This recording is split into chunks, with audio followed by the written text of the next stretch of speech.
Hey everyone, welcome back to GM Prep with Steve. I'm that Steve from Recall Knowledge, and we are covering Outlaws of Alkenstar. This is episode 4, and we are covering Chapter 3, Turn the Screws. If you are not familiar with the adventure path, or you haven't seen what we've been doing, go back, find the playlist, watch the rest. We've covered everything in this first adventure of Outlaws of Alkenstar, Punks in a Powderkeg, up to this point. And tonight we're going to be doing the last chapter, Chapter 3, Turn the Screws. But before we can get going, I need to thank the people that make this video series possible. This sort of GM prep series is not something that's part of our main content. This is provided thanks to all of our lovely patrons that support us on this channel. You can find more information by heading on over to patreon.com/recallknowledge. And you can get access to some of these videos. You get direct access to me, special channels on our Discord that are for subscribers only. And most of all, you get to support us and help us make content like this that otherwise might not have a chance to get made. So let me give a list before we start, because we like to shout out all of our patrons. And this is our current list of patrons. The list is scrolling before I got a chance to start, so I'll wait for it to restart from the top. But yeah, every single one of the people on this list make this possible. So huge shout out to David Sims, Jason Irvin, Mark Paquette, Awal Jalil, Derek Southworth, Ellie Boyle, Jay, Sandra Wagner, and Sam Skaggs. You guys are amazing, and this video is not possible without your support. So you can thank them for this video series. And if you've been following along and this video series helps you at all in your game prep, that's amazing. I love to hear it. Let me know in the comments. Like, subscribe, share this video. It really helps get this video in the algorithm so other GMs might see it that might otherwise miss it. And if you have the ability to head on over to that Patreon and support us for a little bit, you'll get, in addition to helping make more of this GM prep series, we got a lot of maps we've made that help you run your game in Alkenstar, and that's made by Rick. We're currently releasing a map pack every month, and we're including a lot of these Alkenstar themed maps if you are so inclined to use them for your game. So thank you for that. And also, if you're interested in seeing maybe how my group handles it or how our game goes, we are running an actual play of this, Outlaws of Alkenstar actual play. We started way back in it might have been the last week of April or early May when Outlaws of Alkenstar dropped, Punks in a Powderkeg dropped, the premium Foundry module dropped, and we've been using it, running it there since day one. Our game has been going great. In the last episode, I looked it up. It's been almost 3 months since I made my last GM prep video. And what I said was I'm going to start making the GM prep videos after I run a chapter instead of before. That way I can give you guys all the feedback I learned from actually running the game.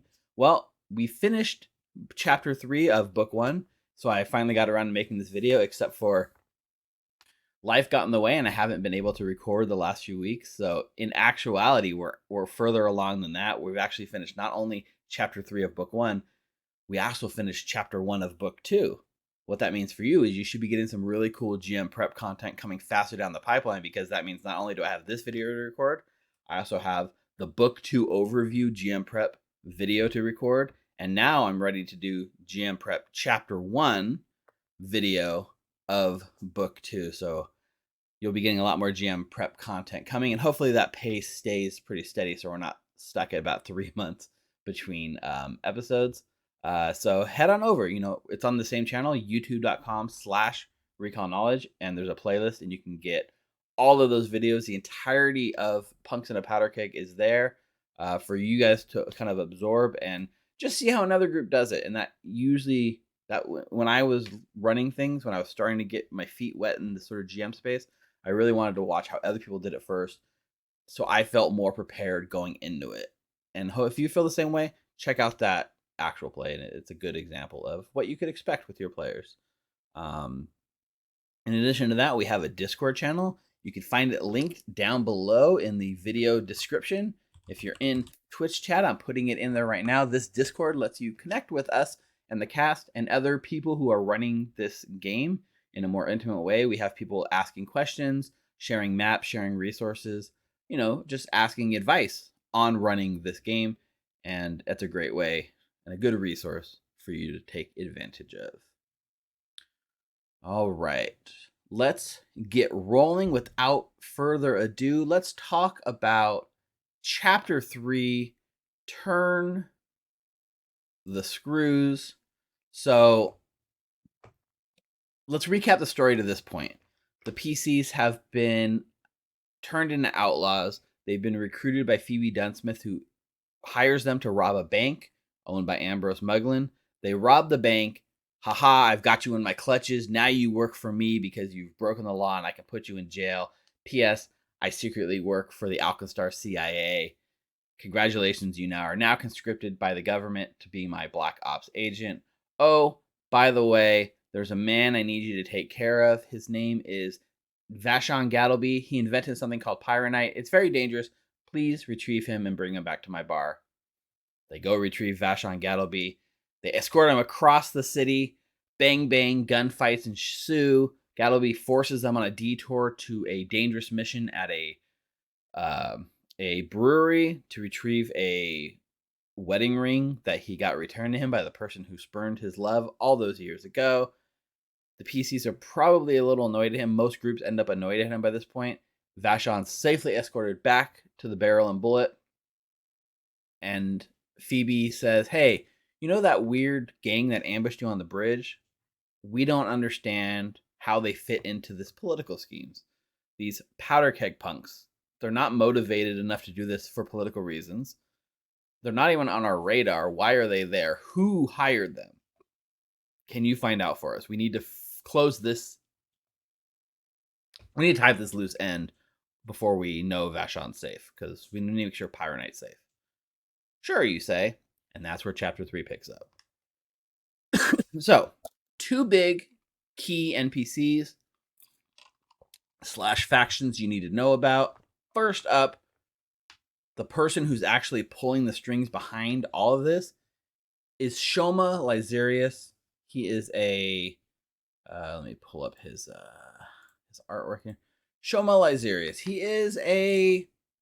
He's an alchemist, and his story is basically that he is extremely jealous of Vashon's success. You see, Shoma was a whiz kid. He was a prodigy. He went to Blithier College younger than people are generally able to.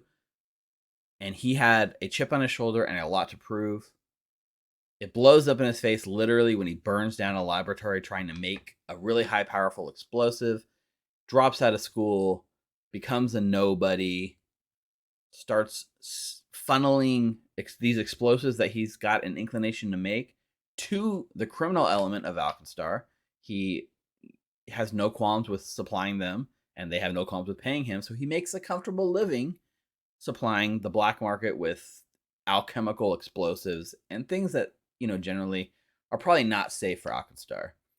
He does this from his secret hideout in Hellside, and Hellside is a little shanty town built on the cliffs of the Hellfallen Crest, overlooking the Australia River. We'll touch more on that later, but he has this sort of apartment with a secret lab in the back that he found. He moved in, he found this secret laboratory, and he ended up sort of worshipping the deity who was there, kind of started mockingly, and later on sort of embraces Norberger. Is that it, Norberger? It's a weird name to say out loud.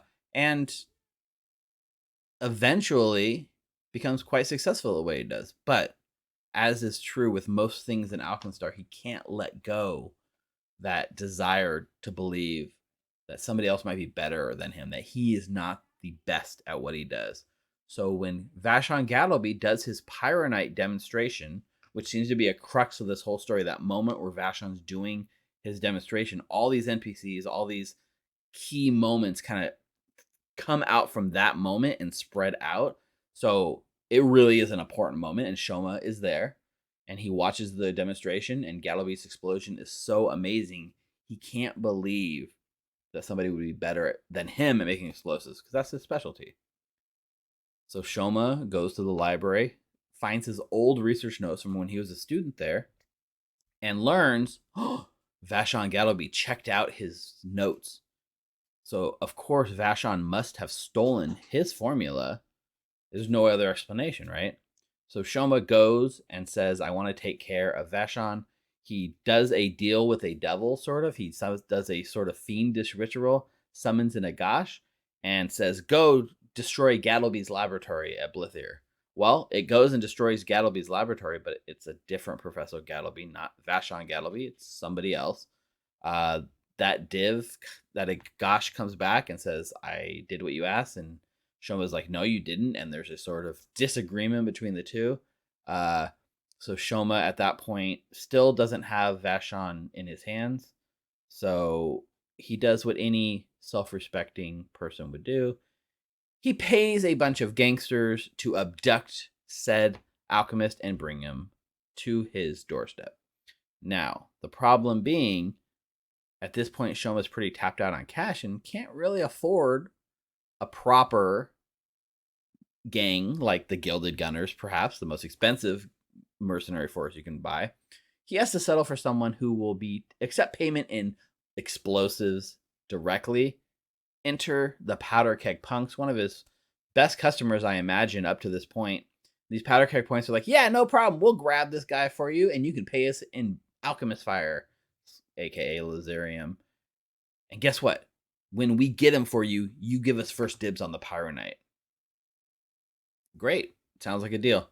And that's where our Powderkeg Punks came in the previous chapter, where they assaulted out of nowhere the PCs because Shoma paid them to.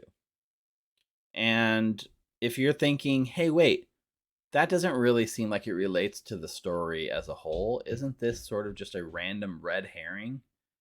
Yeah, you're kind of right. Shoma is not a big player in the grand scheme of things. And honestly, Shoma is a character that outside of this chapter doesn't really matter. He kind of comes out of left field. There's no great buildup to the destruction that he causes or the PCs meeting him. He's just a random dude that shows up. So if you want it to be more impactful, find a way to work Shoma into your PC's backstories. He can be a contact, somebody that they've worked with in their time on the wrong side of the law, perhaps.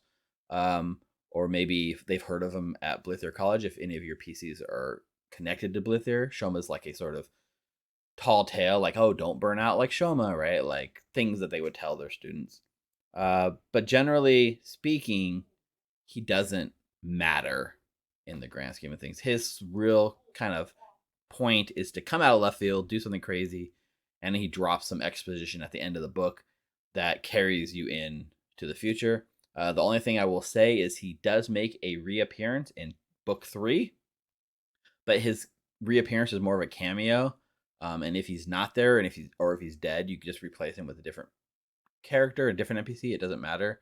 But the book kind of generally assumes he'll make a return in chapter 3 where he gets attacked, and your PCs are supposed to care that he was attacked. So, maybe you can work that into your story. So that's Shoma's deal. That's what he's all about. Yeah, he's not a heavy hitter. He's kind of built up to be this big final boss, and he is the final fight of the book. But he's a pushover. Like, he's only a level 3 creature. Your PCs will be level 3, so he's not a challenge in and of himself. But we'll cover the big explosive finale at the end of this episode. We need to move on and talk about the next faction, and that is the Powderkeg Punks. Well, who are the Powderkeg Punks?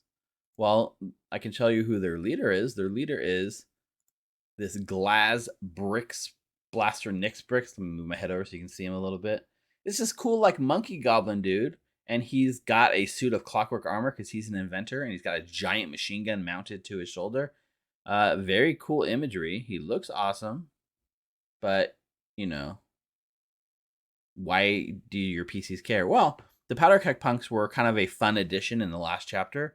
They are generally speaking a little bit of comic relief in an otherwise serious toned adventure because they just care about blowing stuff up and burning things, and they're very like funny, and I like to think of them kind of like the War Boys from Mad Max.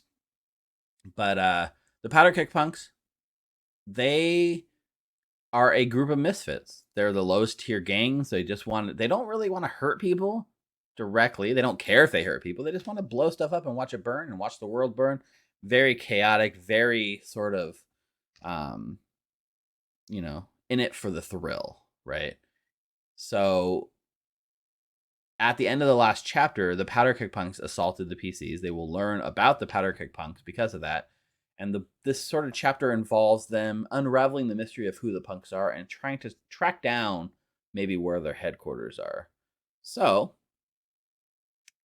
Glaz is, like I said, he's a monkey goblin. I don't think it's intended that all the Powderkeg Punks are monkey goblins. I think just any sort of humans, halflings, dwarves, etc., all kind of match that thing. He just happens to be the monkey goblin gang leader. But yeah, they don't serve too much a purpose. I mean, they're kind of a MacGuffin or a way to drive the plot forward. They're not even expected, believe it or not. Your PCs are not expected to fight the Powderkeg Punks in this chapter. In fact, against all odds, these Powderkeg Punks end up being one of the only real, like, honest allies that they have a chance to come across in their travels. Like, they're very straightforward with your PCs. They say, yeah, we blow stuff up, but we have no quarrel with you. We'll help you. We'll point you in the right direction. They even have a chance to come back down the road and be allies against some of the challenges they may face in the future. And of course, your PCs might not care. Your PCs might just gun them down and fight because, hey, XP is XP. But beneath this chaos is a sort of lovable gang of misfits. So that's basically it. They run a single club, like a nightclub in town. They have a warehouse where they kind of do their crime headquarters from. Just think of them as like a cross between the War Boys from Mad Max and the Goonies, and you have a good base for where you can roleplay the sort of Powderkeg Punks from. All right, so the book opens with an investigation. Dunsmith says, "Hey, I need you to figure out who hired the Powderkeg Punks," and the PCs do have 2 big clues to get them started. Let's see. Let me see if I can pull this up really quick.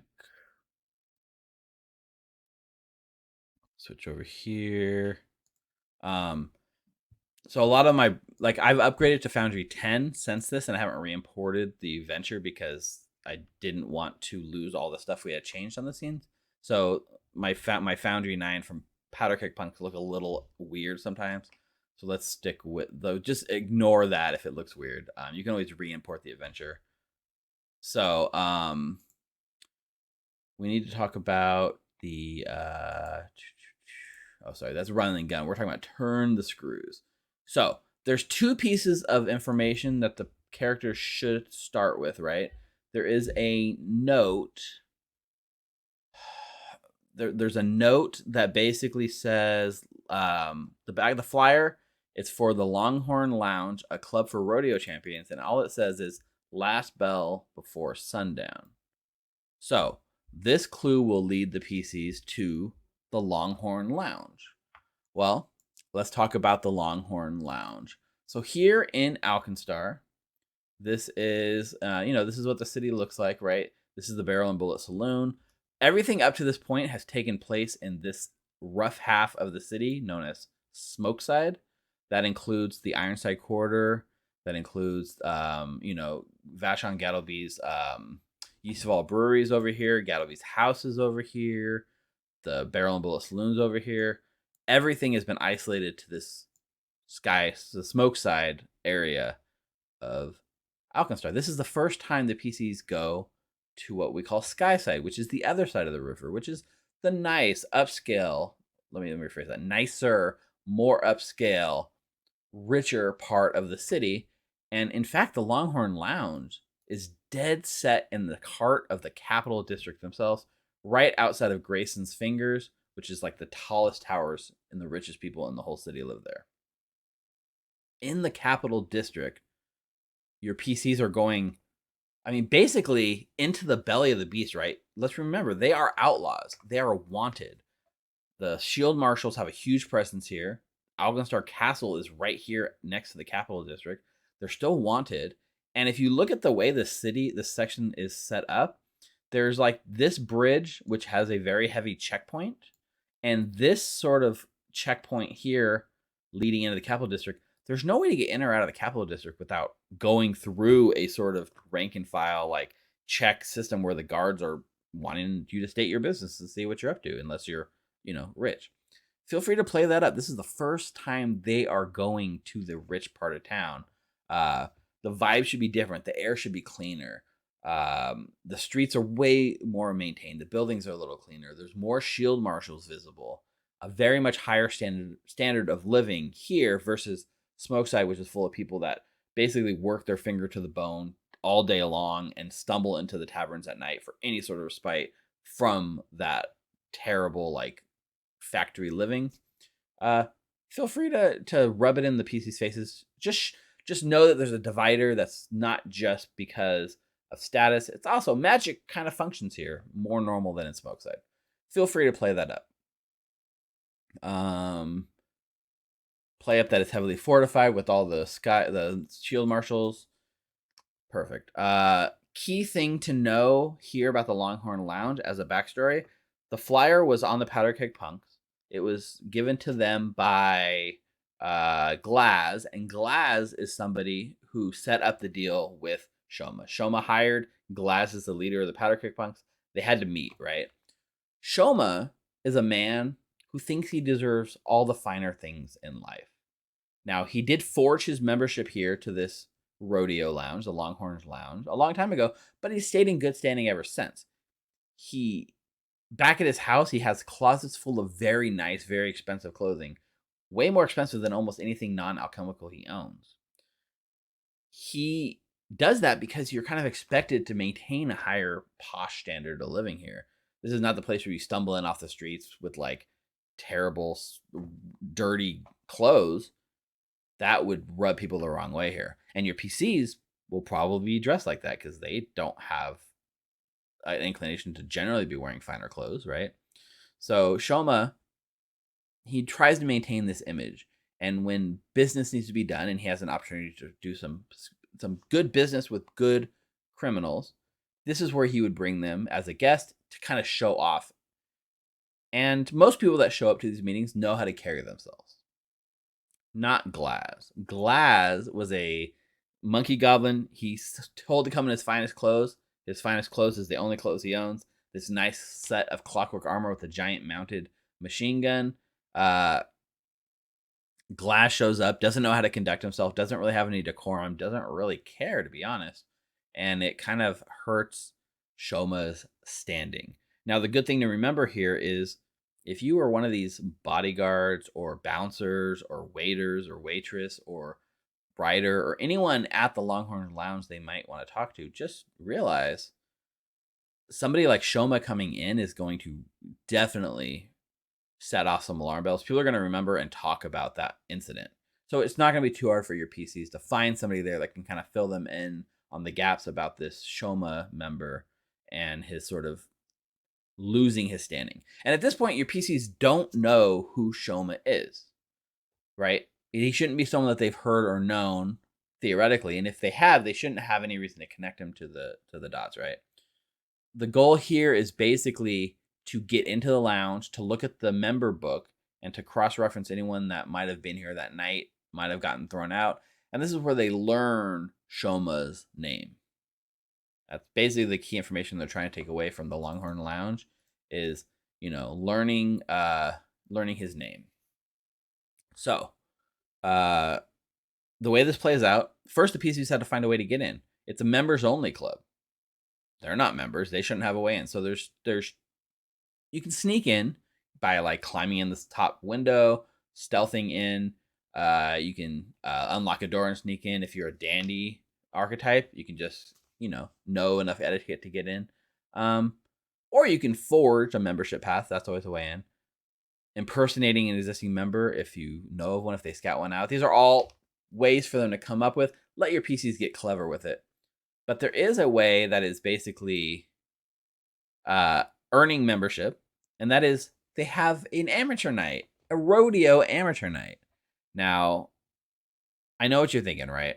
This is a clockwork city. This is a sort of place where, you know, livestock isn't really common.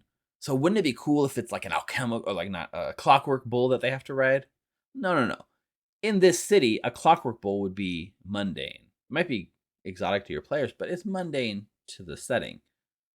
Have this be like a live bull, a real bull. Have the players' nostrils like ambushed by the scent of this creature. Most of them probably aren't used to dealing with live animals within the city walls.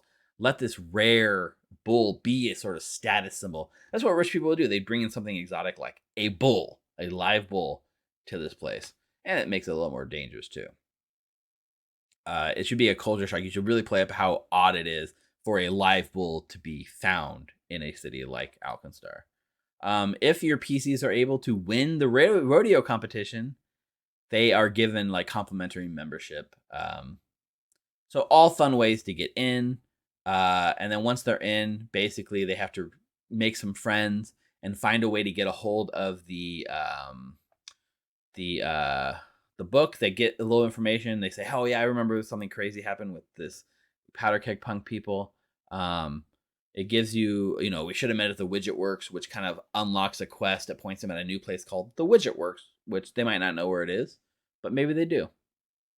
And then they get they can get a copy of the list by bribing, coercing, requesting, smoozing. And then once they get that list, they get a list of the name, which reveals that they get the name Shoma Lyzerius. And that's basically the Longhorn Lounge in a nutshell. It should be a fun moment in our game. One of the PCs hit like a natural 20 on the bull riding thing, and they kind of became a local legend. And everyone to this day still whispers about the crazy way he surfed the bull in a very unique style. And it was a fun moment, and the PCs had a good time. They got in the VIP lounge, and they got all the information they needed. So let your PCs have fun. Think about what's going on in the adventure so far. It's been go, go, go. This is the first time to kind of pause, live in the moment, let your PCs be creative, and hopefully come up with a solution. But they should walk away with Shoma's name, hopefully, and with this sort of information about the Widgetworks Warehouse. Not the Widgetworks, but just like basically, we should have met at the Widgetworks. And then maybe they can piece together the information, especially if they have like criminal lore or something like that. All right, there's another piece of investigatory information that came out of the last thing. They had a little sheet that had it's a piece of paper with Gattleby's address written on it. Well, on the other side, it's a blank order form with just a weird symbol in the corner, which is the store for Ryka's Reagents. Ryka is a Tengu who, works here and supplies most of Blither College. This Ryka's Reagents, by the way, I'll just scroll down here. It's also in Skyside, just like the Longhorn Lounge. So whether your PCs go to the Longhorn Lounge first or Ryka's Reagents, they're going to be stepping into the sort of Skyside for the first time. So play it up either way. But this isn't in the Capital District, so it's not as tightly coupled with like the Shield Marshals and the heavy protections as Longhorn Lounge might be. But it is right next to Blither College, like across the street from Blither College. So if any of your PCs have gone there, they know about this place. This place probably supplies most of the college, which is why she has the order form, and it's why Shoma comes here, because he did when he was a student. So the other thing to also notice is it doesn't mean anything to your PCs right now, but it's also right next to the Temple of Bry, it's like Blithier, Temple of Bry, and Ryka's are all in the same neighborhood. Temple of Bry makes a huge impact in the second book, and it's a huge central figure of the rest of the story. So this is a good time to foreshadow it. Like, as they walk to Ryka's, they see the giant towering clocks of the Temple of Bry in the distance, the click clack of the clocks, the timekeepers, the clockwork makers. Feel free to at least foreshadow it a little bit, because then it'll kind of come around down the line a little bit. This is a good chance for you to sort of, any of your characters that have connections to Blithier could have a connection with Ryka. She might remember them, like, oh, I haven't seen you in a while, blah blah blah. She might not know the intricate details of why they were expelled or how that went down. But she's just I generally play her as a nice shopkeep that really cares about her students. The general thing. Oh, the other thing you can also foreshadow, especially as they're moving between Ryka's and the Longhorn Lounge, is Auburn Hill and the Pilot Square. Pilot Square is here. This is the sort of all the airships kind of over here.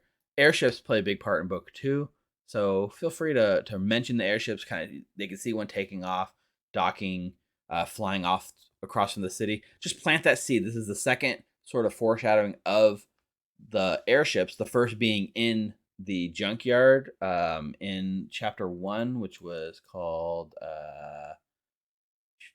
what was that junkyard called? It was called the Whaling Scrapyard. That's right.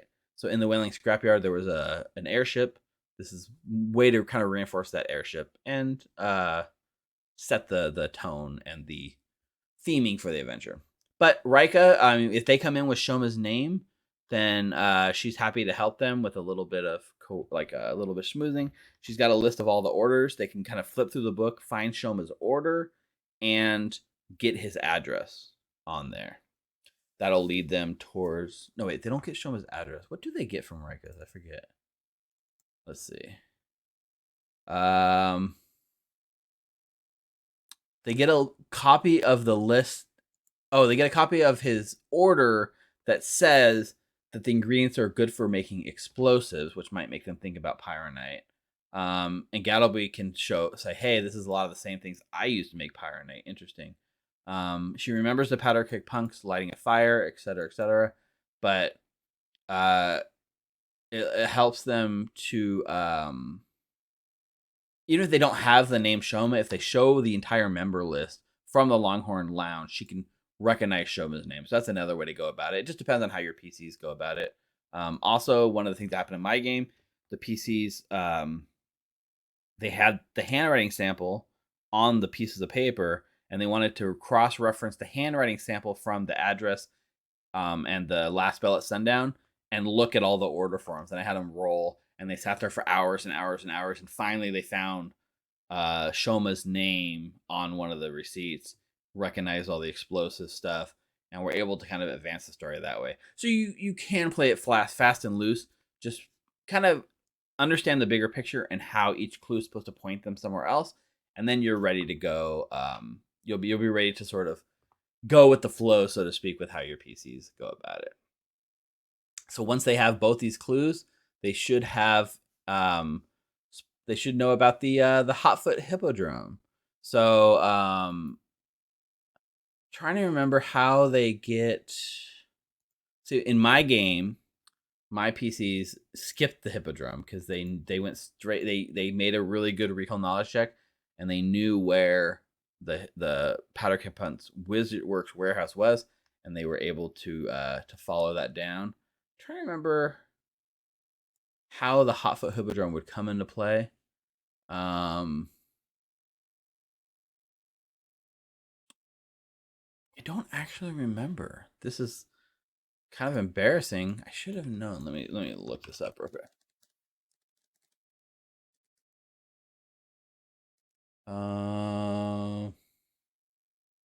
If they ask, so if they ask around, right? If you start asking around, just in general at the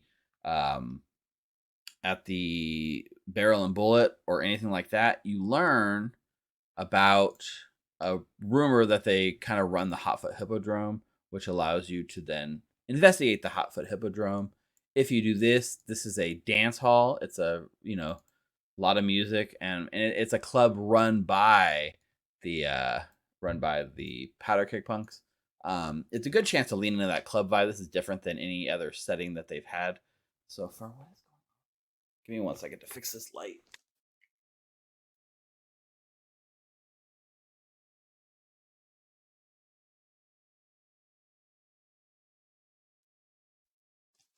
All right, I'm just gonna use this lighting for now.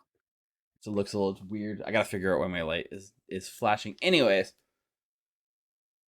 the Hippodrome is a good chance to lean into that club vibe, loud music, bouncers, flashing lights. In my world, I kind of treated it like a full-on nightclub with like a nightclub for criminals. It's where people come to mingle. It's where they go to get their next job. It's where they go, no violence. You don't come here to fight. You kind of treat it like a neutral ground where all the different criminal elements might come to sort of mingle with each other. A neutral ground, so to speak. There's a map I used, and I'll share it right here with you real quick. It's Limathron makes some really cool maps, and they make this this Hellside, this Hippodrome map, and it's basically called like Wizard Rave, and it looks like this. He had a free version that was released that you can find, or you can go to his website, Limathron's website, and basically buy the Wizard Rave map pack. It's like a tavern map pack with different takes on the same layout, and this is one of them. You can buy it as a pre-made Foundry module too. So if I go Limathron, oh, you know what? It wasn't. Oh, here you go. Limathron's House of Burlesque Maps. This is the module you can buy and install. It's pretty cool. It fits that aesthetic. I added some more colored light beams to try to really amp it up, to give it a different feel from the rest of Alkenstar. But if you want to run it like this, you got a full battle map you can use. You can put bouncers around. I'm using stat blocks from, I believe it is, this is from the Mercenary Marketplace, Volume 1. And you can see it's called like a hexer. And I just kind of basically made them into like a I think actually they're wrestlers. I took the wrestler stat block and turned them into a bouncer. So you can have a couple of bouncers. And then you can just put some of the Powderkeg Punks stat blocks, scattered around the map. But you don't have to run it like this. It really depends. If you feel like your PCs would enjoy having this sort of location, you can feel free to run it in a like map-based environment. I had a sort of side quest set up where the PCs had a chance to meet some of their enemies. Like, this is a personal enemy of one of my PCs, and he's here in the gambling room in the back. So if they came here and if they investigated, they might have found him, and it might have been a fun moment. But as written, they talk about just running it sort of as a theater of the mind, a challenge more than a combat. You make a sort of athletics check, and you make a attack roll, and you basically take a little bit of damage, and you find the back room as they flee.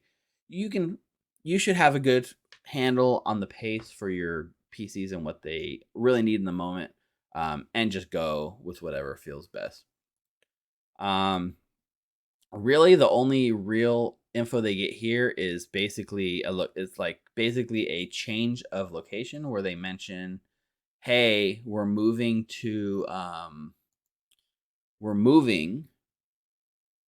our base of operations to here, and they can get the address to the Widgetworks Warehouse. And secondly, on the back is this weird phrase that just says burn everything.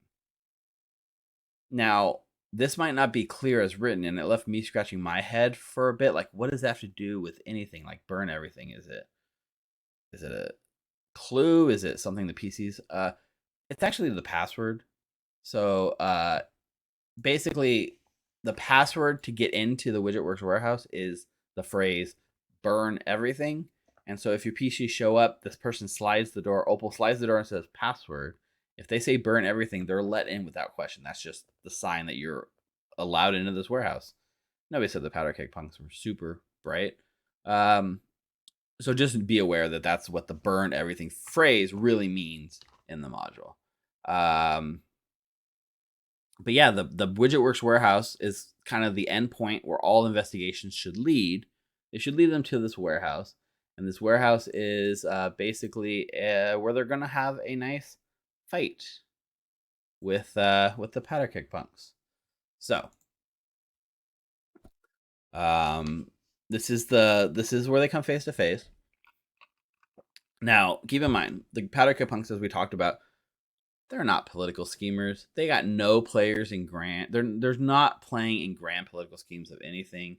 They're just a group of gangsters for hire, and they're cheap. And unfortunately, they're all that Shoma could actually afford. And so give that a minute to load. You know, they're fun. Glaz is the smartest of the bunch, which isn't saying much, but he is smart enough to realize that the PCs are an opportunity and not an opponent. All these people, all these guys, they have propensity for self harm, burning, chaos. Like I mentioned, the war boys from Mad Max, you know, they get the silver spray paint, they spray it in their mouth, they say "Witness me," and the rest cheer them on as they do something crazy. Yeah, that's the kind of antics I like to think of with the Powderkeg Punks. Um, but Glass is definitely impressed by the PCs, right? He's got no reason to fight the PCs. In fact, he's smart enough to realize he can use the PCs to get back at Shoma and tie up that loose end. Now remember, Shoma paid them to retrieve Gattleby. It was he paid them a bunch of money and a bunch of well, not a bunch of money. He paid him a bunch of alchemist fire to capture him, with more on delivery. And the Powderkeg Punks have realized, well, they were unsuccessful in actually getting Gattleby, which means they got to pay him back. They got to give him back all the stuff that he forwarded to them, and they've used it. They don't have it. They burned everything, right? They can point the PCs back at Shoma. They can say, hey, do us a favor, go back to Shoma and deal with him for us. Like, you want to know where he is? We got no qualms with you. We got no beef with you. It was just a job. Handshake, go on your way, right? It's a great deal for the PCs because, you know, other than the Powderkeg Punks getting into a fight with them, which they did, there's no real animosity between them, right? If you play them up as a silly bunch, it could go down that way, or your PCs might double down and just decide to fight. In my case, my PCs made a sense motive check because he was being overly friendly. They didn't trust him. One of my PCs, who was kind of taking the lead on this, rolled a natural 1 and read the situation completely wrong, which led to him thinking that Glass was trying to pull one over on them and they were not letting him out alive no matter what, which led for them to get into a fight. The fight was very dangerous and very deadly, and probably more than you could expect a group to actually handle. So be careful doing this. But let's talk about how it's first. We'll talk about how it's expected to go down. The PCs show up. They're let in. They have the password. Glaz is sitting on his throne. He's like, "Oh yes, I've got a great deal. Would you like me to tell you where? I'll tell you anything you want, but you just got to do one thing for me." And the PCs go, "Okay, sure. What's that one thing?" And he says, "You have to fight my pet snake." And they're like, that's kind of weird. And he says, "Take it or leave it."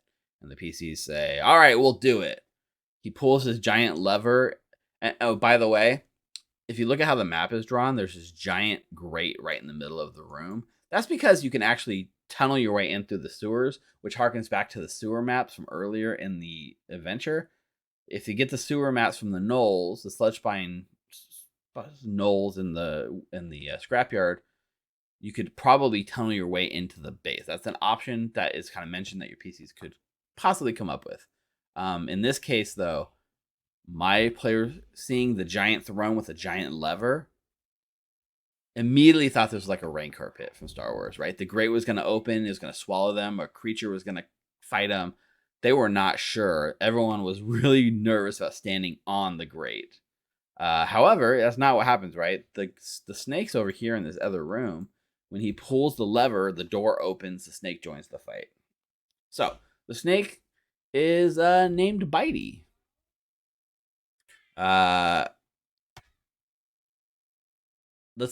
In a stat block way, Bitey is deceptively strong.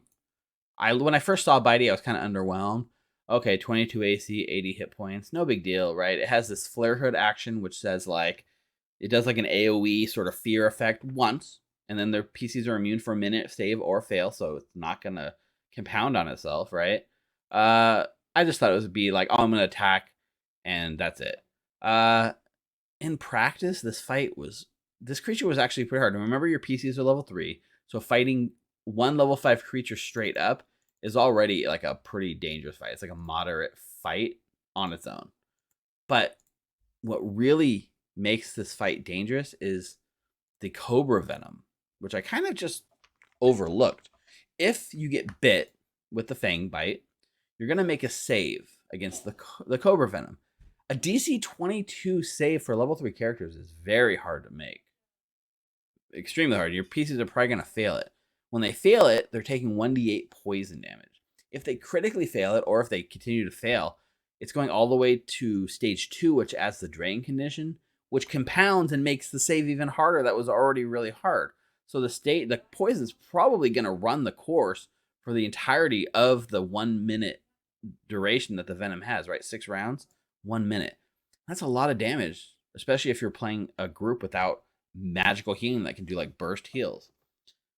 If Bitey, if she's spreading her poison around multiple targets, it can get really dangerous really fast, because if a PC drops from attacks and starts making death saves and the persistent damage is ticking even further, man, we literally all the enemies were dead, and we were micromanaging the PCs trying to save each other by stabilizing, administering first aid, stabilizing with hero points, etc. It was one of the PCs literally had to have a full minute of the poison running through them before they were able to get rid of it. So don't underestimate Mr. Bitey. In terms of combat, to mix it up a little bit too, don't feel like you have to use just bite all the time. Think of it in terms of like a cool, what's the fiction of fighting a snake, right? It's got the big tail. It'll knock you prone. It'll sweep you. It'll grapple you by wrapping itself around you. Play up that creature's side. Play up the sort of like knockdown trip attempts, and maybe keep it to like 1 bite per round. It's got a pretty sizable athletics, right, with a plus 13. So even at like a map -5, you're still getting a +8 to knock creatures down after your bite. I think that's probably a more fun and fair and also interesting way to run Bitey, versus just bite, 1 turn flare hood, and then die, right? And that's just if you're fighting Mr. Bitey on their own. Not Mr. Bitey, just Bitey. I don't know why I keep saying Mr. Bitey. A, it's a female, and B, it's not Mr. Bitey, it's just Bitey. That is only the way it goes if they take the deal and they fight Bitey. Let's talk about what happens if they just say, screw the deal, we're just going to fight you straight up. We have in this room, we have Glaz and 4 Powderkeg Punk gunners. This on itself is already a severe encounter. And Glaz is not, it doesn't make sense for Glaz to sort of like leave Bitey in the other room to not have Bitey join the fight. He's going to pull that lever and Bitey is going to join that fight. However, that makes this fight almost unwinnable for your PCs. It's just way too much to handle.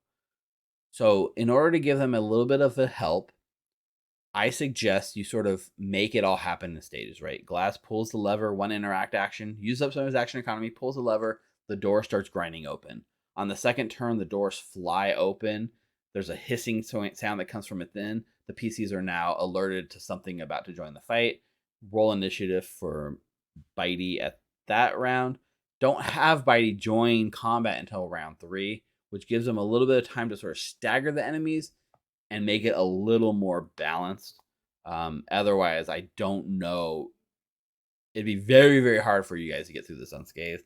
But if they made their bed, they have to lie in it. So maybe that's the sort of adventure you want.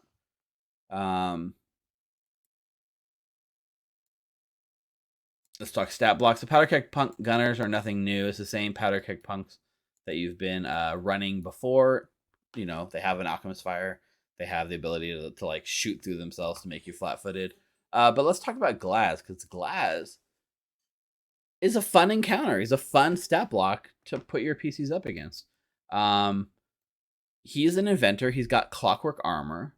You can see it here. You know, it covers his whole body. It's got a giant machine gun on it. Like, they call it a really big gun. Even in the artwork, you can see bullets flying out of it like crazy. I think of it more of a burst fire machine gun rather than a single shot sniper rifle, but flavor it as you see fit. The key thing that might be easy to overlook is he has this this custom armor ability. So much like Clockwork, he's given physical 5 resistance. That's all physical damage reduced by 5, which is huge against parties that are non-magical. We've talked about this before. He's weak to electricity, so if they can hit him with like electricity bombs, it's going to be super effective against him, just like a clockwork. His armor is really high, right? His AC is 24, which is going to be tough for them to get through. And when they do get through, he's probably resisting a bunch of the damage.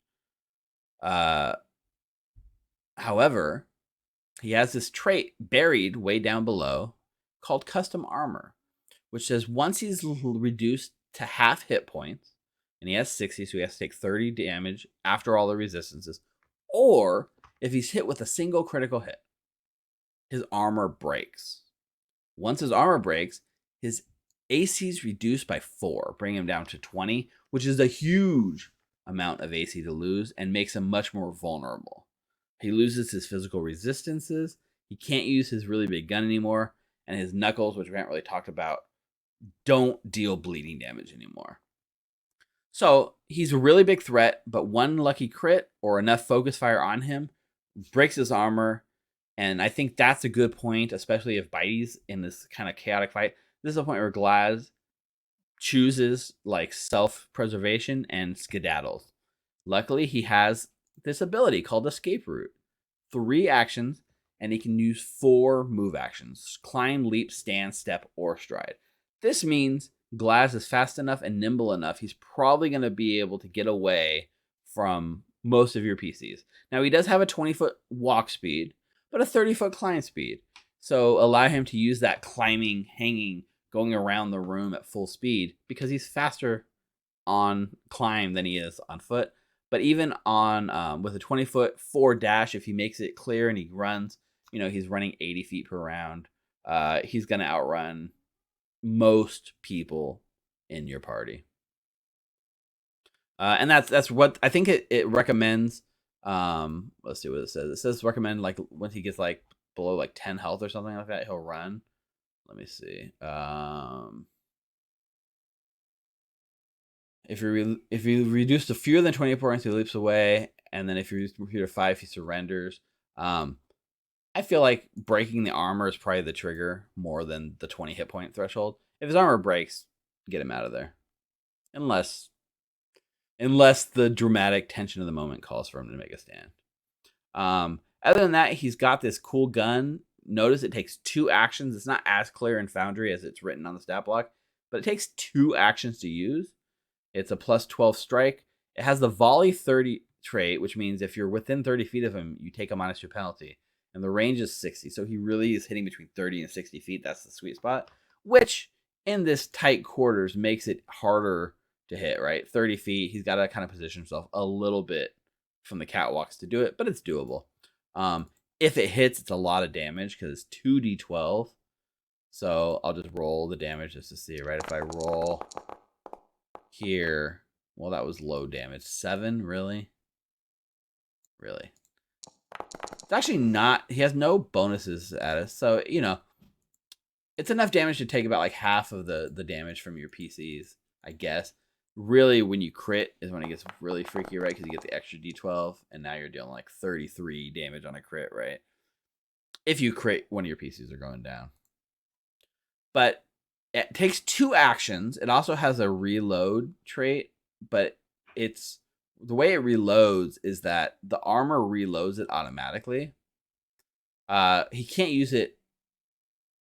It says he can't finish reloading until the end of his next turn. So when he fires it, the armor immediately begins reloading. He doesn't have to do anything, but he can't use it the next turn until the end of his next turn. So there's no real, like, you can only use it every other turn. So play up the like giant gun, the machine gun fire, make people scared of it. But what's he doing in the rest of his turns? Well, he has this cool sort of buzzsaw knuckles, which is to say it does a lot of damage, right? It's finesse. It deals a lot of damage, and even on a hit, it's just dealing persistent damage. Now, we talked about persistent damage from Bitey being, if a PC goes down, the persistent damage might kill them. If you layer Bitey's poison and the persistent damage from the buzzsaw knuckles onto a single target, there's almost no chance they're surviving unless they've gotten them up ASAP. So, let him do that sort of buzzsaw knuckle right up on somebody. He has the leap away action, so if anyone targets him with a ranged attack, he can leap 10 feet vertically and 30 feet horizontally, which means he can leap from the ground up to the balcony right? Whoop, jump away. He gets a slight AC bonus against the triggering attack, and it really makes that nimble monkey sort of feel of this creature annoy your PCs, right? Now he's moved away from them, and now they're not going to get an opportunity attack. Now they're not going to be in melee range, and now they got to climb up the ladder, right? It's fun. Make him squirrely. In addition, he has this sort of knuckle knock ability, which allows him to climb, stride, or leap, and then struck with the knuckles. It adds a black powder explosion, which deals damage to him and the target, which he is not too scared about. And then he strides or leaps away from the blast. So this reinforces that sort of hit and run tactic, right? Stride, run towards them, punch them. There's an explosion. He uses that explosion to leap away and kind of grab the balcony, get up on top. They're going to have a hard time pinning down this slippery guy. He's definitely going to be a memorable fight before he eventually gets away and or gets killed, I suppose. But Glaz will be a memorable fight. In my PC's case, they took out some of the Powderkeg Punk gunners before the fight started by attacking from the rooftop. There was a parlay leading to a fight. They had to fight all of it at the same time, and like I said, Saruk and Refugio both almost died. But it was really tense, really cool ending, and everyone had a lot of fun.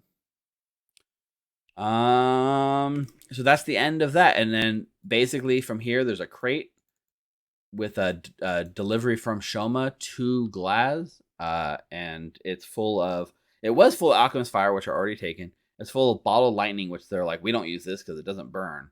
And an address slip, a return address, Shoma's actual address in Hellside for some reason.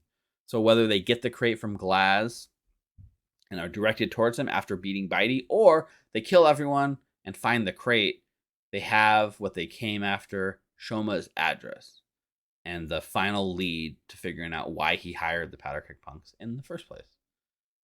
So that takes us to our favorite part in the city, or one of my favorite parts in the city, Alkenstar. Alkenstar is famous. It's marked here, the Hidden Temple. The Hellside. It's kind of hard to see here because it's hidden under this icon. Maybe I can turn it off for a second. It's this little shanty town. It's built on the side of the cliffs, right at the base of the waterfall, towering down hundreds and hundreds of feet. They've built a city here, or a district, which has become known as Hellside. Now, officially, it's known as Hillside. That's the proper name for the district. But since it's the Hellfallen Cliffs, and it's become known by the locals as Hellside. A little Alkenstar lore for you.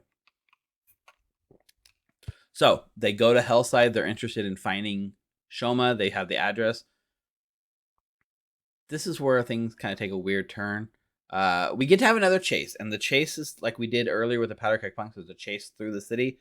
We have a chase here, and it's a fun chase. I do like the chases in this.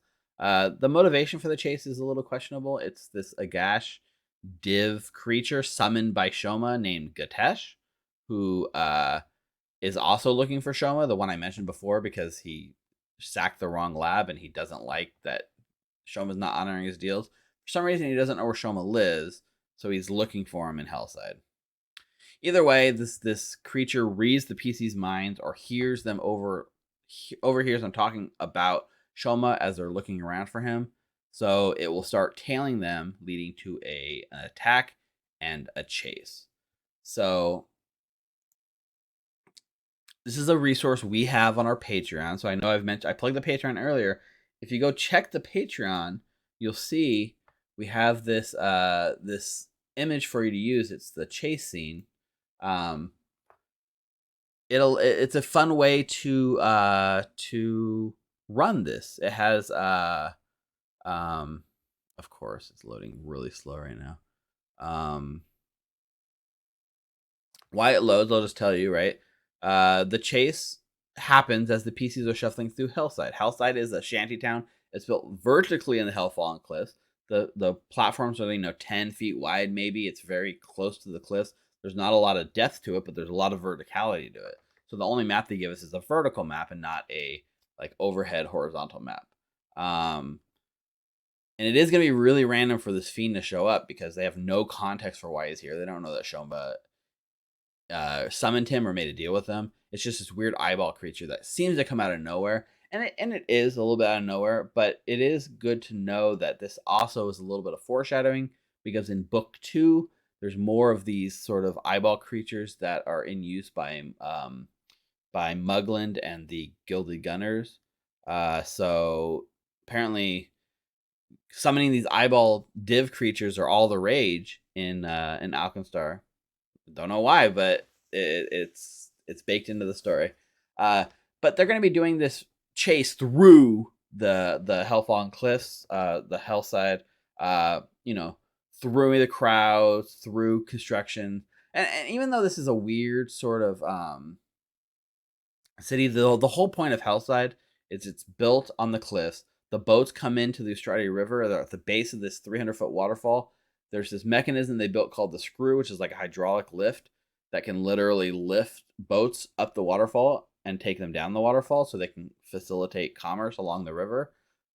They built this shantytown down the cliffs, down to the water's level, so they could trade with the ships while they're kind of waiting, because there's no real way to do trade with the ships when they're down there. So they took advantage of it. Everyone there sort of makes their living off of this trade. And I always imagined it being a very like desolate part of town. However, as it's written in the book, it's full of carnivals, street performers, art shows, construction, all kinds of fun things going on. So the PCs are sort of sprinting through all of this, being chased by this creature who wants to kill them. The creature is sort of whittled down and takes damage and uses up a lot of its resources keeping up with the PCs by casting spells, using like teleports like Dimension Door, taking damage from, passerbys throwing stuff at them. If the PCs go through the chase, they make it to the end. There's still a fight. Even if they get away, they don't get away because Dimension Door teleports to them. But it'll be weaker at the end if they go through all the chase. Otherwise, if they get caught earlier, the big payoff is if they make it to the end, it's an art gallery. It shows up. Its weakness is like beautiful things, and it has to take mental damage because it can't attack the beautiful art. Instead, it has to focus on the PCs. So you would think, right, this creature, this Agash, is super strong. Gatesh is an evil thing that will totally take over your PCs and destroy them, right? Well, as it so happens, no. It's actually pretty much a pushover.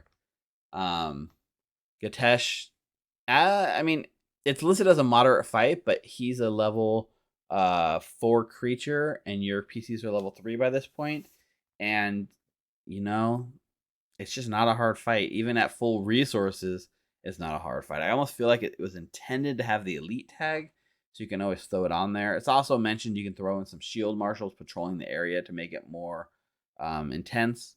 A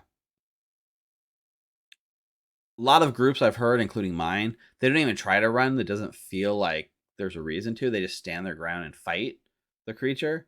And if there is a straight up fight, they're gonna win. It's not gonna be a challenge. The only thing I would say to remember is that Gatesh has this ability. Let's see. Yeah, he's not really shown it. The stat blocks is on Archives and Ethos, but he has this thing where he's like compelled to attack the most beautiful stuff. He loves destroying art. They love destroying things like that. It targets whichever of your PCs have the highest charisma. So just before the fight, look at who has the highest charisma. Whoever that is, that's who Gatesh has to target, or they take mental damage. So really focus on knowing which PCs have the high charisma, single them out, and target them with all of Gatesh's fury, including this weird evil eye beam attack.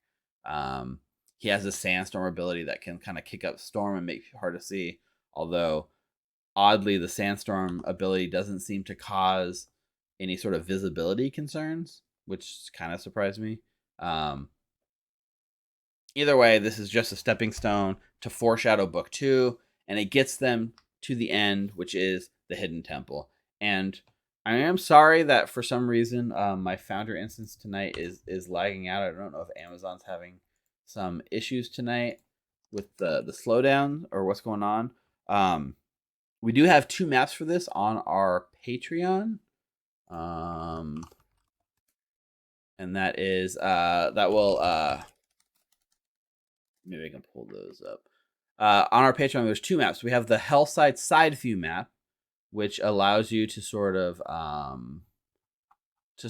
run this chase, kind of like I did in the previous episode, where you have the little obstacles down there. I built it from the side view map as they run down through all the obstacles. You can see that. And the other map we have is a top-down overview map of Hellside. I think I can pull that up really quick. Yeah, let me pull that up really quick. So this is a map that we built for Hellside. It's free on our Patreon. We have the free version on our Patreon that you can grab. If you subscribe to Patreon, we have a more options with different levels of detail that you can use. But this is the top-down view of Hellside, right? You got these little platforms.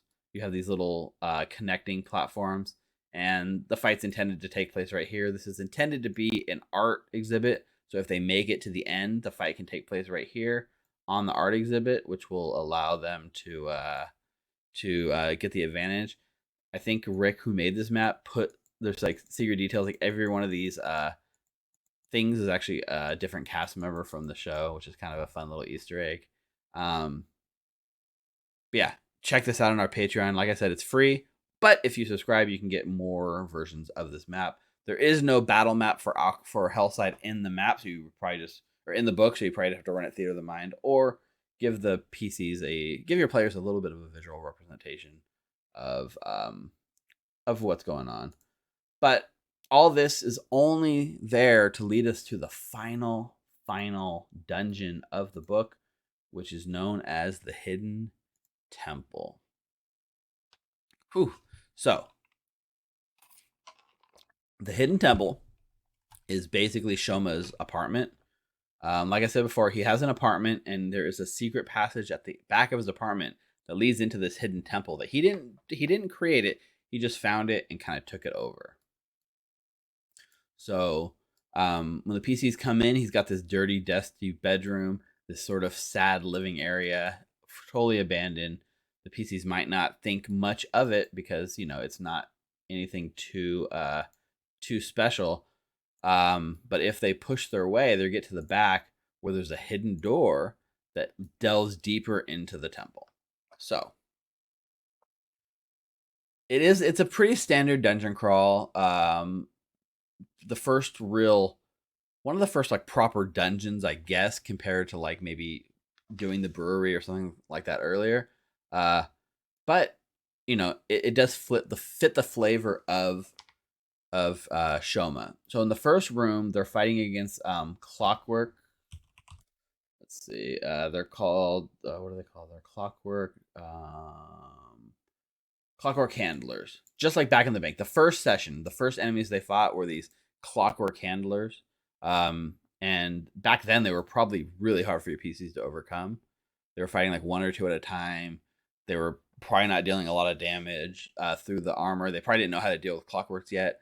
And it might have been like a wake-up moment for them, or at least a standout moment. Now, this is sort of the thing that they do in a lot of these APs, which I like, is it's the callback. You fight them now at level 3 instead of level 1, and now they're much more of a pushover. They see them, your players are going to have that reaction of, oh man, we've fought these before, but their PCs are so much stronger now, the fight goes a lot easier, which is great for them. It's a cool, fun moment to see how their characters have grown, both in character knowledge and ability, as well as the player knowledge and exploring the weaknesses. And they'll just get that moment of stopping them and say, kind of high five each other, how far we've come, right? In the time sense. Shoma has a homunculus familiar that sits in this room that kind of communicates with them. So he's way in the back, right? He's here in his laboratory waiting for them.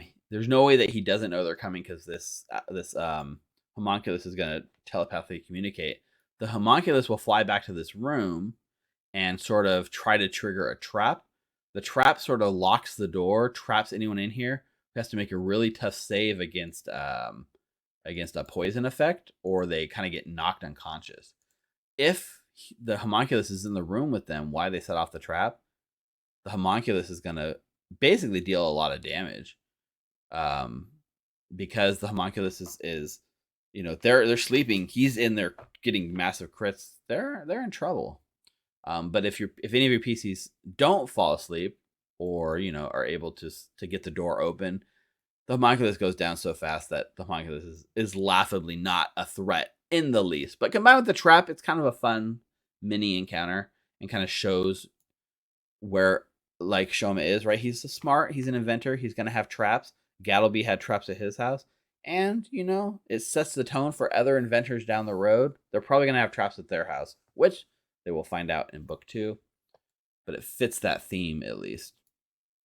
And the weirdest sort of encounter that I could imagine is here in this summoning chamber, which I believe they're called like iotons. Basically, the iotons are actual thoughts, right? They're actual thoughts in the astral plane that kind of get fascinated on a single focus point and become a creature. And this Shoma has somehow done some sort of summoning ritual and opened a connection to the astral plane, allowing these thoughts to flow into the material plane. And what they really want to do is learn alchemy. They're obsessed with alchemy. And if one of your PCs has alchemy lore, or sorry, the alchemical crafting feat, that's who's going to get targeted by these things. It's such a weird, it fits in a lot of fun ways. It's just I would never have thought that this is what would be in like a steampunk Outlaws of Alkenstar thing, would be cohesive thoughts given form and taking shape of your PC's sort of memories, right? They leach into your mind, they deal persistent mental damage, and then if they're dealing damage to you, they take shape in a form that you recognize, making it harder for you to sort of fight them. It's kind of a cool thing. It's just weird. But the graphics look cool, and your PCs can, if they want to, they can close the portal. Although why they would close the portal is exactly unclear. It doesn't really seem to matter. There's no real reward that I saw. But again, the graphics on this room in this module are very cool. Yeah. The other thing too, this trap in his bedroom is one trap. The other trap that he has is this crossbow turret. So when they come down the room, when they come in the room and they open this door, it triggers a panel where a crossbow drops down, just starts firing down the hallway. And it has a striking rune. It does quite a bit of damage, which also gives your PCs a striking rune to use, which is cool. The other trap's this gas bedroom. The third trap is sort of this room. It's not really a trap per se, but Shoma takes a bunch of his glass bottles, destroys glass in the whole thing, so the whole room is just covered in shards of glass. And then he takes his bottles of alchemist fire, which he calls Lyzerium. It burns green, otherwise it's alchemist fire, and he hides it. So you as a GM you're going to pick 5 squares to sort of hide them around the room, so that when the PCs kind of come in, they step on them, causing an explosion. Now, if Shoma starts here in front of the statue on the dais, and the PCs come in this door right in the front, of course they're going to beeline it straight for Shoma. So you have to put an alchemist fire in one of these first squares. It's just mandatory so that your PCs will step on it. 99% of PCs are not going to be that cautious to sort of take a seek action until they step on one. And once they step on one and take a lot of damage, then they're going to pause and take that seek action. But it fits that sneaky narrative of Shoma for sure. And then we get to the final showdown. It's here in the Temple of Norgorber. We got this giant tank of Lyzerium vats in the corner. We have this fabricating clockwork machine over here with a clockwork machine being built in it. And the fight itself... Okay, I was worried that the fight was going to be completely irrelevant and Shoma was going to be a huge pushover. That part is 100% true. He is a pushover, no doubt about it. His stat block doesn't really hide it otherwise, right? He's got. Remember, they fought Glaz earlier. Glaz had an AC of 24. This guy only has an AC of 18. He's not armored. He's just an alchemist, right? He's easy to hit. He only has 44 hit points. He's gonna go down fast. He is a bit of a glass cannon. He can deal a lot of damage with his alchemy stuff. He has the bomber feat, so he can like draw stuff and throw it with a single action. Okay, he can be annoying, but any little bit of focus fire from your PCs are going to down him without much of a problem. I honestly don't. You should not expect him to get more than one round of combat in. And I know the book's like, oh, he does this, and if he drops below this amount of hit points, he does that. He's not gonna. If you push it, he's not gonna get a round two. So really, what the book wants you to do is for him to sort of, when things get dire, he's going to throw his explosives over here at the tank, and he's going to explode the tanks and fill the room with fire. That's really his key thing to do, is to burn that up. It makes a really awesome moment with the explosion.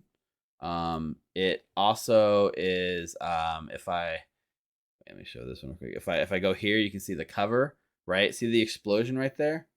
That's the explosion that Shoma causes by blowing up his laboratory in Hellside, as this Gatesh creature explodes out of the front door. That's the cover of the book. This is what the whole thing's been building towards. This temple exploding. So you gotta explode it. You can't let them get away without exploding it. But Shoma, he's not gonna do much. Throw a ball of lightning, maybe an acid flask. He can light people on fire.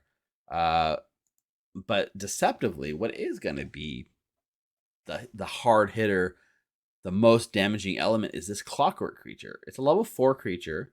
And this creature combined with Shoma will be, and combined with the exploding Lyzerium on the floor, combined with the exploding room of fire, turns this from what I thought was going to be underwhelming to a very cool, very exciting, explosive finale to Punks in a Powder Keg.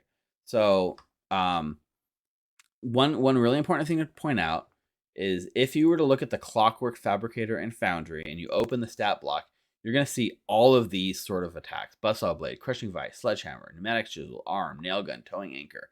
It looks like it has a lot of options. But if you look at the PDF, it's a little more clear how this is supposed to work.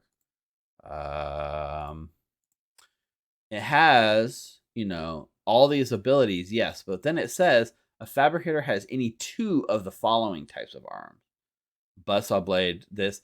If you think about it, it has 2 slots in its arms, and the inventor can kind of put 2 different functions into the creature that it would like it to have. So even though the Foundry module will give you the token that has all the options, it's pretty clear if you go to the Hidden Temple of Norgorber, the Clockwork Fabricator here, right under my head. It's supposed to have the Buzzsaw Blade and the Nail Gun. Those are the 2 arms that Shoma's installed. So in that case, we go back to Foundry. What you're going to want to do is just delete all the other abilities, all the other arms. So it should have the Buzzsaw Blade arm, it should have the Nail Gun arm, and it should just have its regular arm. That is not supposed to be its clockwork device. That's just these 4 arms it has to walk around on. It has access to that no matter which 2 things are involved. The melee arm also has the grab trait, which allows them to sort of use the grab action. If they hits with the melee strike, you can grab someone, kind of flavor it more as a pinning down sort of thing. And on top of that, it has the constrict ability. Any creature that has grappled can deal damage to it. So if you get grabbed by this thing and you don't get free, it's going to be a bad news for you, because you're just taking damage from being crushed every turn. In addition, the Buzzsaw Blade is its primary sort of damage dealing ability. It has the forceful and the sweep attack, so as you attack through multiple targets, you're going to deal extra damage and get bonuses to dealing extra the multiple attacks. It also deals a persistent damage effect, kind of like glass, right? Your Buzzsaw's cutting you open, you start bleeding. And lastly, it has the nail gun attachment, which gives it a tiny range, like 10-foot range, but 2d8 piercing is no joke. Like, it's agile. It can shoot at 10-foot range. It's going to deal a solid chunk of damage. if you allow it to. All this to say, taken individually, none of these things are ultimately that dangerous. But when you layer them together, especially with the tank exploding, when Shoma explodes the tank, this template you see, this orange template, this is where the fire spread from the tank. The whole room is covered in fire. Now, the book calls out that it only touches everything at ground level. So the dais that Shoma is standing on, the kind of like liquid fire kind of brushes up against it, but doesn't go onto it. You can climb up onto these crates and tables, and they're above the burning flame. And this sort of clockwork fabricating machine above the clockwork is another way to climb up and get out of the fire. Otherwise, every single person in contact with the floor takes damage every single turn. And it's a little weird the way it's worded, because there's no save at all. But it does say, like, as the Lyzerium spreads, it automatically damages any creature touching the floor as if it had been hit directly with no save. It burns for 3 rounds before it's consumed. The room, they lose breath, which I don't know how much that'll come into play, but they lose oxygen, and they have to start making fortitude saves after 3 rounds. But after 3 rounds, they'll probably burn to death anyways. So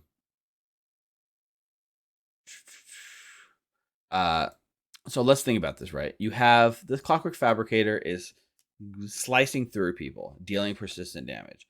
It's grappling people and holding them down so they can't move, and it's crushing them every turn. If we assume it's doing a slash, and then an arm hit and a grab, and then future turns it's crushing, that's a lot of like layers of damage. Add in the room burning them, persistent damage from the room burning them with alchemist fire, and the persistent damage from the bleed effect. Anyone who's unfortunate enough to go down while the room is burning is probably going to die. And you need to set the expectations that standing in a burning room is not necessarily a great idea. Because that's exactly what happened in our game. Spoilers, the inventor went up to this creature, learned that it could disable its weapons, because it even mentions that, right? It has the modular arms feat with a engineering lore check or a thievery check, or potentially like a crafting check. You could disable the arms, and they saw that this buzzsaw was doing so much damage to their allies, they wanted to disarm it. They did. They successfully went in and disabled the saw blade, so it couldn't cut anyone anymore. She'd already been cut across the chest with it. She had a persistent bleed effect on her. She's burning from alchemist fire, from the room being on fire. She used her last action to sort of save her allies. Didn't have any more actions to get out of the fire. She disabled the buzzsaw blade arm, and then when it was the creature's turn, she burned. The creature heard it. The creature went over with the nail gun, got a critical hit. She failed all her death saves. She burned. She bled, and suffice to say, it was over for her. And that's kind of the tone that should be set by this room. It's a burning room. It should be dangerous. It should be epic. It should be scary. And all you really have to do is like retreat out of the workshop and let it burn, or get to safety. But if you underestimate the amount of damage and how deadly persistent damage effects can be on a dying creature, you will have a rough time. So be prepared for that mentally as a GM, and just, if your players are the kind that won't handle their death very well, just telegraph it like, hey, if you stay in this room, it's bad news. Again, Shoma's main function is just to make sure he blows up the lab. And eventually, your PC should come out victorious. And that's the end of chapter 3. Return the screws, right? Like, they come to Shoma. They like, why did you do this, Shoma? And Shoma's like, I'll tell you everything. It was just greed. It's I didn't want to, why did you want to capture Gattleby? Have you seen what this stuff can do? He's better than me, and that's not possible. Oh, but it doesn't matter anymore anyways. And then he's like, oh, what? You don't know what I'm talking about? Oh, well, guess what? Somebody else out there's already reverse engineered the formula. I don't know who. I've only heard whispers on the street, but Pyronite's out there, and everything I did is failure. And then maybe I have to come to terms with the fact that I might not be the greatest after all.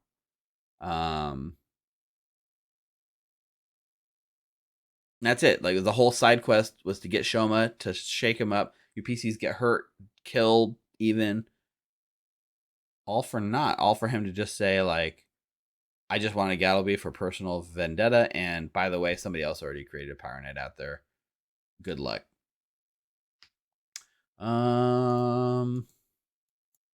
That's pretty much the long and the short of the Shoma part. Which brings us to the end of the adventure overall, right? Like we come to the end of the Punks in a Powder Keg. At the end, guess what? It was all for nothing.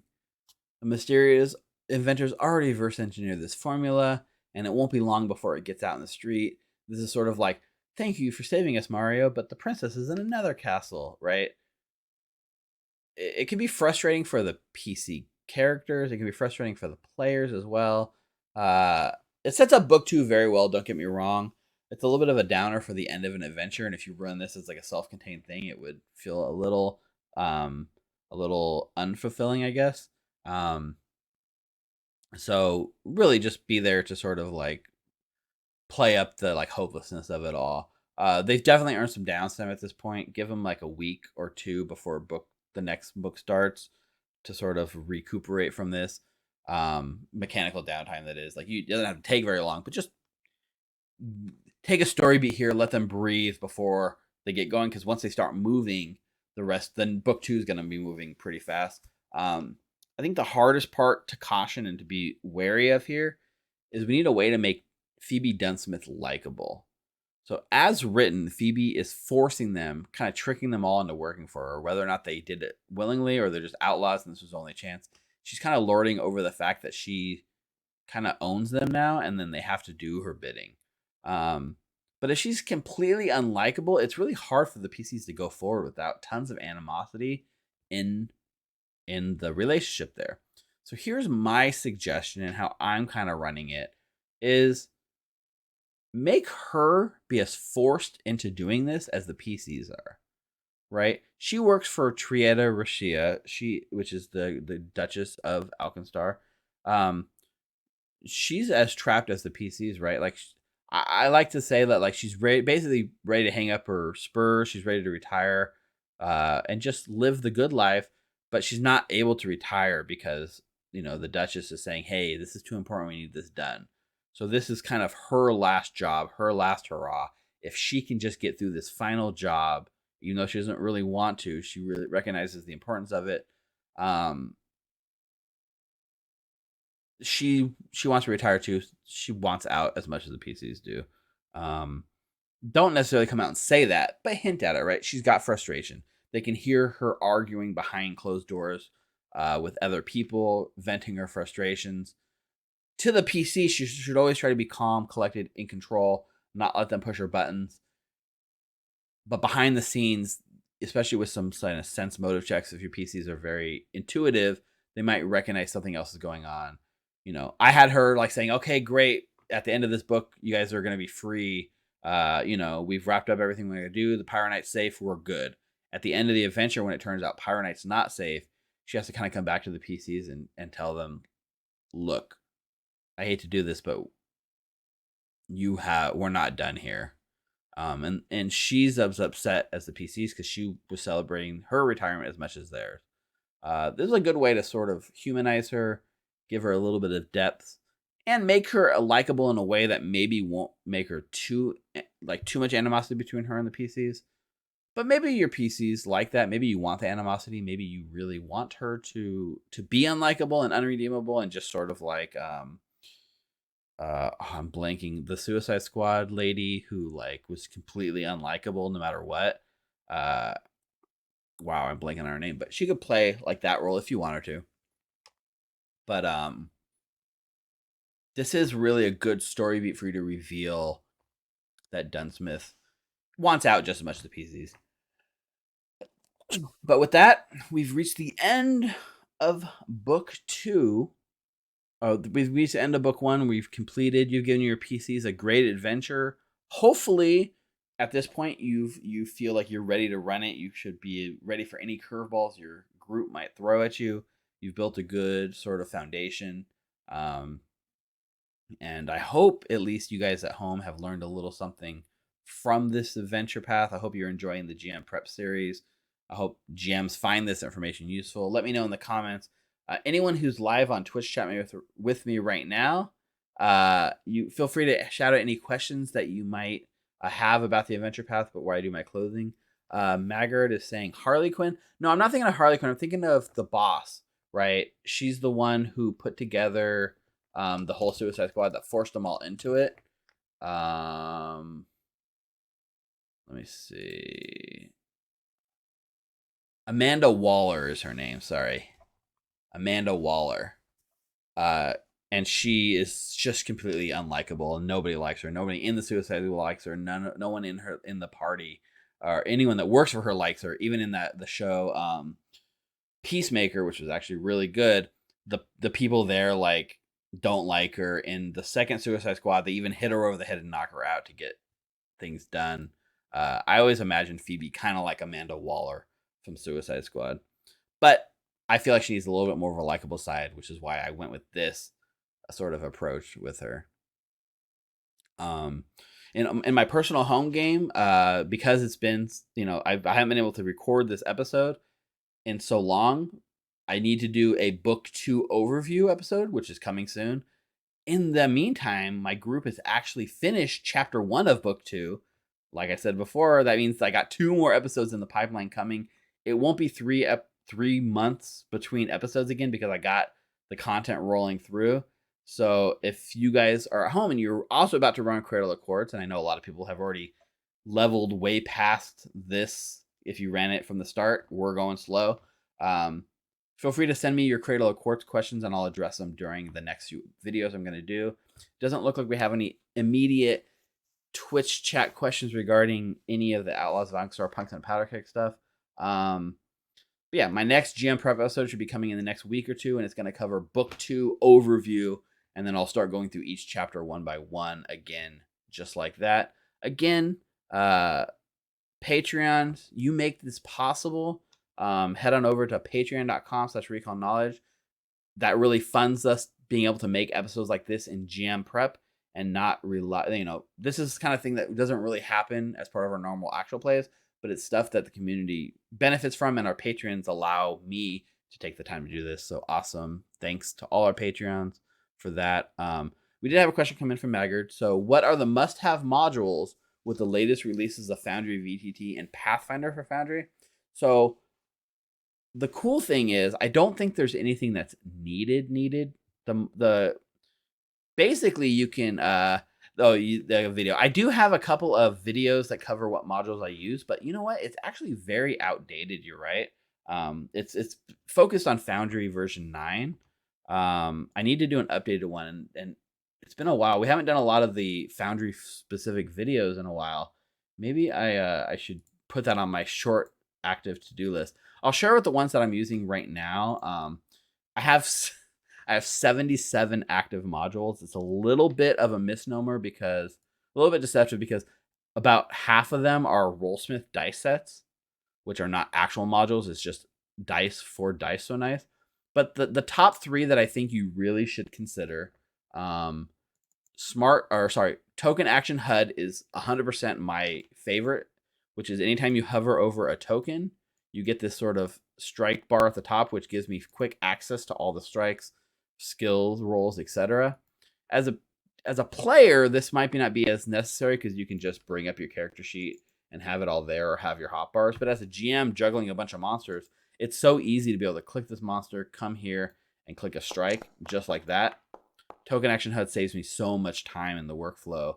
And the difference between when I want a roll to happen and when I roll actually happens is seconds, as opposed to like 10 plus seconds juggling it out. Token Action HUD, 100% my number one pick. The second one I like to pick is persistent damage.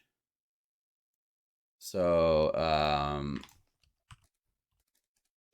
PF2E persistent damage, it allows you to track the persistent damage on someone. So instead of just remembering, oh god, wait, no, I have to do persistent damage effects, you take damage last turn, make that save. You just drag it like an effect, right? It allows you to create effects on people. So I can go here and I can do persistent damage and pop up like, oh, I'm gonna take acid damage, and it's gonna let's just do bleeding because that's what everything in this adventure does. So 1d6 bleeding damage with a DC 15 save. Now I have an effect created on the PC, and at the end of their turn, it'll automatically remind us to make the saving throw. It gives a single button click for PCs to make that saving throw, and it can remove the effect automatically if they succeed. And it works on NPCs as well as PCs. We did a whole YouTube video on this, so if you look for Foundry Quick Tips Persistent Damage, I covered how the module works and why you should use it. This is one that I find that I'm kind of surprised the base Foundry system doesn't do this yet, but this module does a great job. And then I guess if I was forced to pick a third most important module,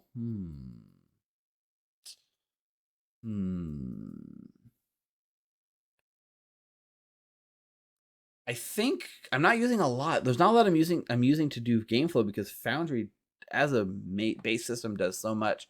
I will say I really enjoy the combination of automated animations and JB2A,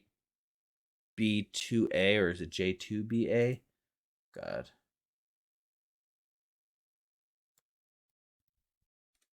JB2A. So JB2A is a Patreon collection. I subscribe to their Patreon. They give animations that you import as a module that can tap into. And then automated animations is a module that allows you to, let me see. It allows you to sort of either at specific attacks or at a system level define actions, right? So if I, for instance, if I take this character and I target this creature and I make a Giselle strike. Wait, no ammunition is.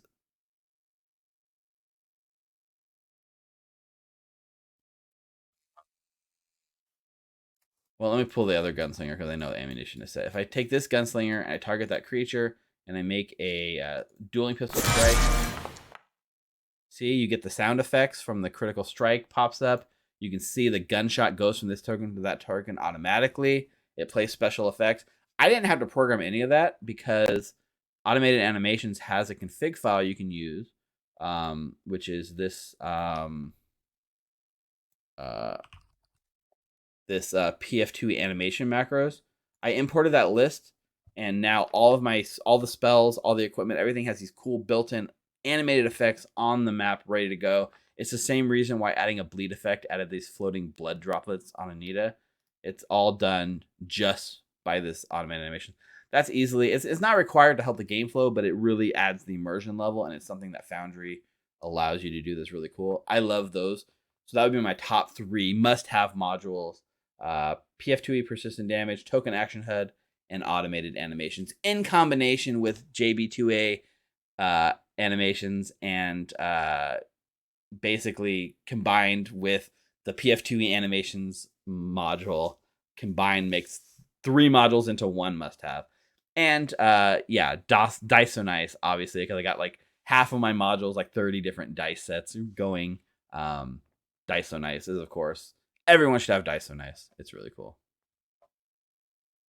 All right, I think that's going to do it for me this week. I've already been talking at everyone for like an hour and almost 2 hours. Wow. We had a lot to cover in this episode. I usually try to keep these to about an hour, but man, I've been talking so much longer. So it won't be 3 months between this video and the next video. I promise. Again, thanks to all our Patreons. Thanks to everyone that's watching this on YouTube, everyone that's live in chat. Thanks, Maggard, for your questions and the live stream. And yeah, everyone, stay safe, stay healthy. We see you next time. Keep up with us on our Discord. Keep up with us on our Patreon. And we'll see you around Alkenstar. Yeehaw, everyone! Hi, Steve from Recall Knowledge here. If you enjoyed this content, please make sure to like and subscribe down below so you can get notified of more awesome content coming your way. Also, make sure to follow our channel's Twitter @Recall Knowledge for the latest information. Thanks for watching.